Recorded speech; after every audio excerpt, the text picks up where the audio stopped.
You've gathered your data, interviews, surveys, maybe even social media posts. It's a mountain of information. Exciting, right? But also overwhelming. Where do you even begin? How do you make sense of it all? This is where thematic analysis comes in. It's a powerful tool for finding meaning in qualitative data. Think of it as detective work. You're searching for clues, patterns, and recurring ideas. The goal is to go beyond the surface. You want to uncover the why behind the what. What are the underlying themes, the big ideas that give your data meaning? But thematic analysis can feel daunting, especially for beginners. It's easy to get lost in the data, unsure of what you're looking for or how to find it. One of the biggest mistakes is diving into coding without a plan. It's like trying to assemble a puzzle without looking at the picture first. You might end up forcing pieces together that don't fit. Another common trap is confusing topics with themes. A topic is simply a subject that comes up in the data. A theme is a broader idea that explains something significant about the data. And then there's the fear of subjectivity. Some worry that their interpretation is wrong or biased. But remember, all analysis involves interpretation. The key is to be transparent about your process and to ground your findings in the data. The first step is to familiarize yourself with your data. Read through it carefully, multiple times if needed. Start highlighting key phrases or ideas that jump out at you. Next, create a coding framework. This is essentially a list of codes or labels that represent the different themes you're seeing in the data. Don't be afraid to revise your codes as you go.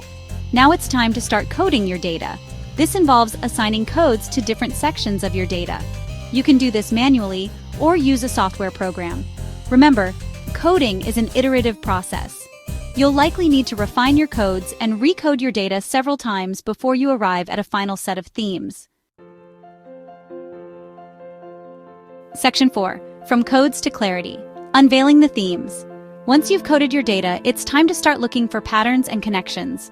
Group similar codes together and look for relationships between them.